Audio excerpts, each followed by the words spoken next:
Depuis le temps que vous suivez mes vidéos, vous avez normalement fini par comprendre certaines choses, en tout cas certaines d'entre elles. Premièrement, j'adore les shonen classiques, les shonen à l'ancienne. Vous savez, ceux où on suit un héros inflexible, bourré de bonnes intentions, qui se relève toujours. C'est cliché, mais ça me plaît toujours. Vous savez aussi que j'aime les œuvres qui brisent les codes. J'ai toujours été d'avis que l'objectif des règles, en tout cas dans l'art, c'était d'être brisé. Et enfin, j'aime tout particulièrement quelque chose, jouer sur la méta-narration. Souvent c'est lié avec le fait de briser les codes, mais c'est aussi jouer avec le quatrième mur. Si c'est bien fait, c'est toujours une réussite. J'ai enfin une bonne lumière. Et vous savez ce que ça fait une bonne lumière? Ça fait que ça donne envie de faire une bonne vidéo. C'est le moment.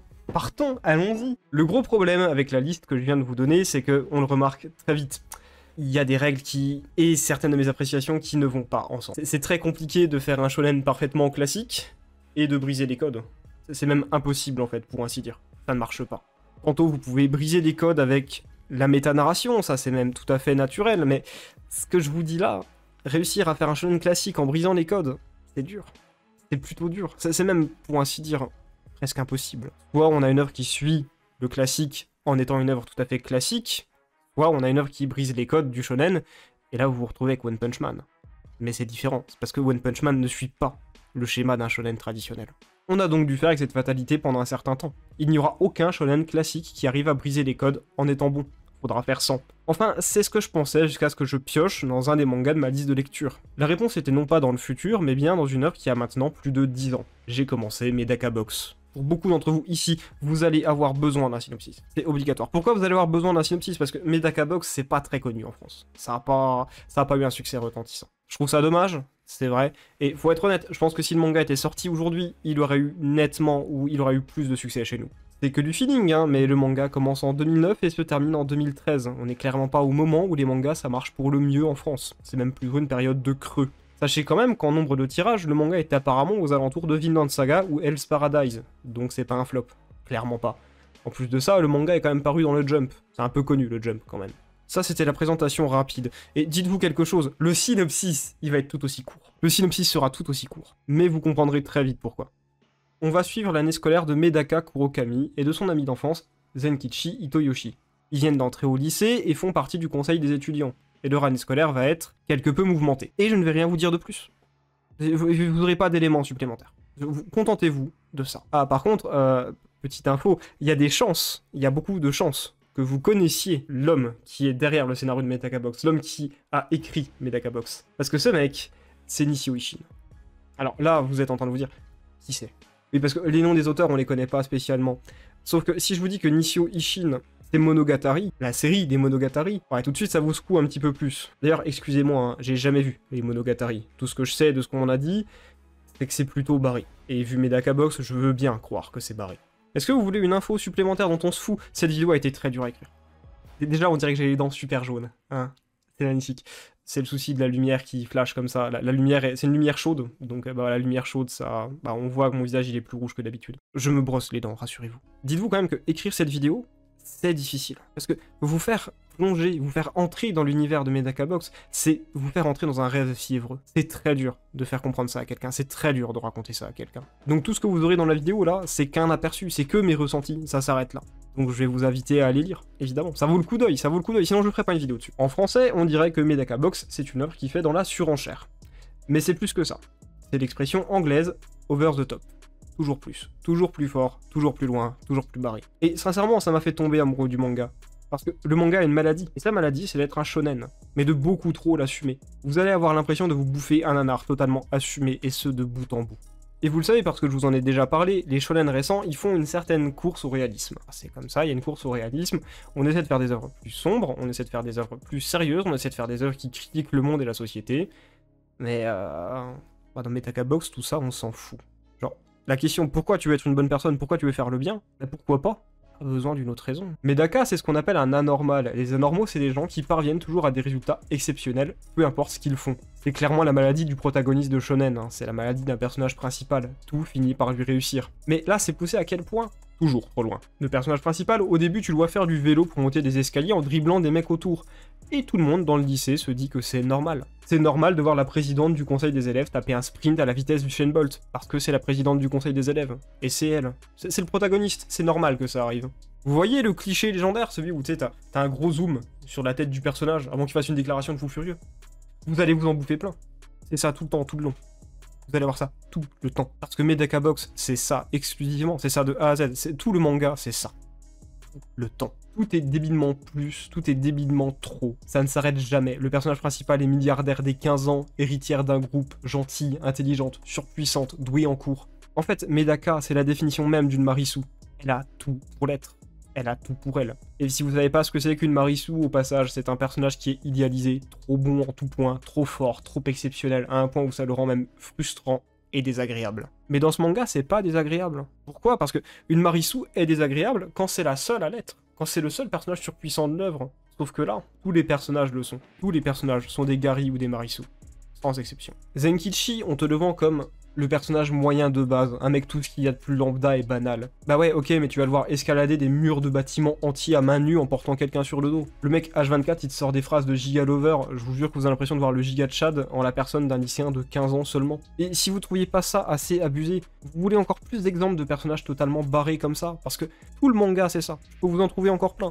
Il y a un personnage, son pouvoir, c'est d'être tellement puissant, tellement fort, avoir une aura, mais tellement importante qu'elle finit par forcer les gens à oublier l'existence du personnage. On en est là. Dites-vous qu'on a introduit ça vers le début de l'œuvre. Le mec est tellement fort que le commun des mortels ne le voit pas. Enfin, le cerveau des gens refuse de le voir. Et des personnages comme ça, vous en avez plein, hein.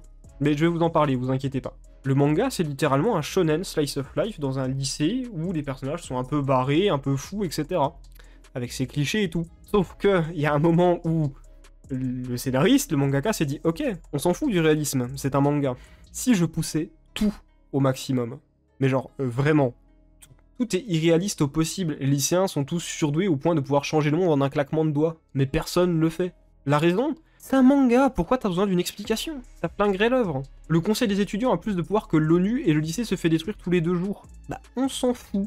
La structure sera comme par magie sur pied dès le lendemain. Il y a des serres géantes dans le lycée, une piscine olympique, un complexe souterrain de plusieurs kilomètres. Bah ouais, mais bon, c'est comme ça. En fait, l'auteur a une idée on ne peut plus simple et néanmoins géniale à mes yeux. C'est un manga. Pourquoi vous cherchez une logique dans un manga? On peut faire tout ce qu'on veut.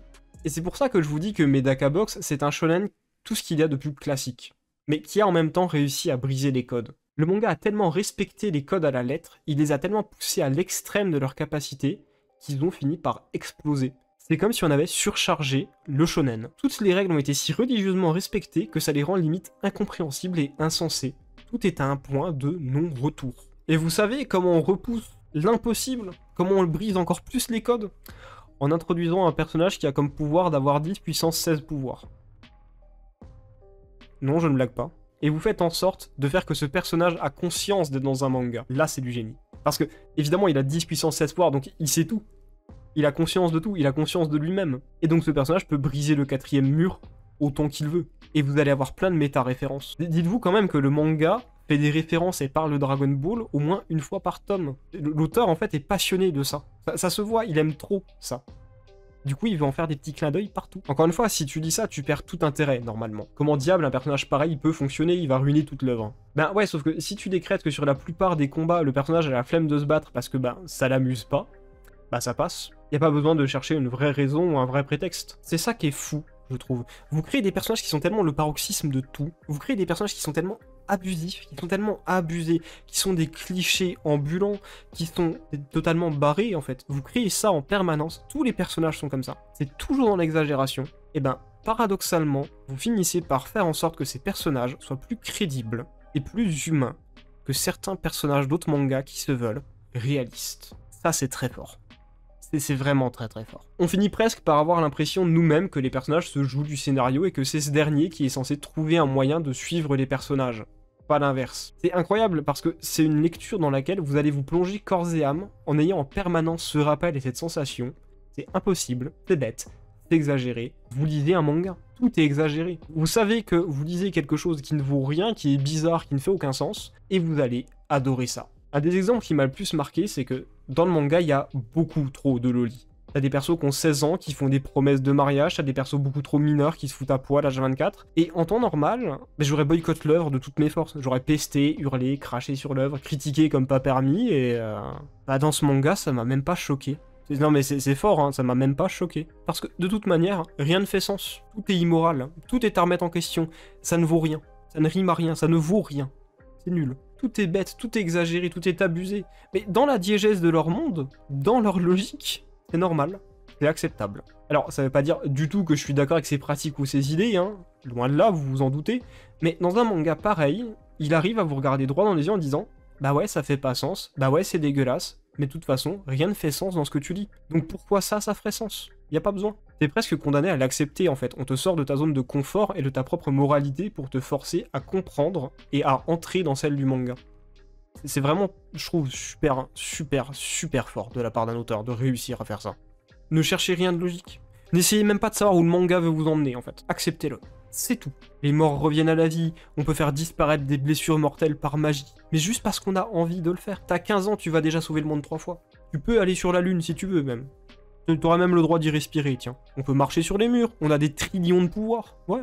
On peut même te tuer avec des trillions de pouvoirs. Mais tu reviendras quand même, parce que c'est pas grave. On est prêt à se sacrifier pour quelqu'un qu'on connaît depuis 2 jours. Logique. Dans notre monde à nous, ça fait pas sens. Ça veut rien dire. Mais dans un manga, et ça fait absolument sens. C'est tout à fait normal. C'est à vous de faire l'effort, de vous plonger dans le manga et de comprendre là où il vous emmenez. C'est à vous d'y aller et de comprendre ce que c'est que ce manga, ce que c'est que son essence. Et c'est, je pense, même pour ça qu'il y a un personnage qui vient briser le 4e mur. Pour vraiment vous attraper en plus et vous dire, des personnages vont faire un effort pour venir à toi, tu vas faire un effort pour venir à eux. Vous avez vu l'effet de lumière là? Magique. Il n'y a strictement rien d'autre à faire que lire cette œuvre, accepter l'endroit où elle vous emmène. Les impossibilités qu'elle va vous montrer, tous les clichés, vous allez les accepter. Vous allez rire devant, les trouver impressionnants, les aimer, parce que le manga sait s'en servir. Vous allez même arriver à un point où vous aurez hâte de voir le prochain cliché. Alors que normalement on les fuit, on les déteste. Et tout ça, c'est sans parler de la gestion des personnages en eux-mêmes et de leur place, parce que ça vaut un sujet de vidéo entier. Ouais, j'ai dû vraiment me brider pour écrire cette vidéo sans qu'elle fasse 30 minutes. Si vous voulez vraiment une deuxième vidéo sur Medaka Box, ça sera avec plaisir. J'espère que cette nouvelle lumière, que j'ai du mal à gérer, et cette vidéo vous auront plu. C'était Belleus, et je vous dis salut à tous.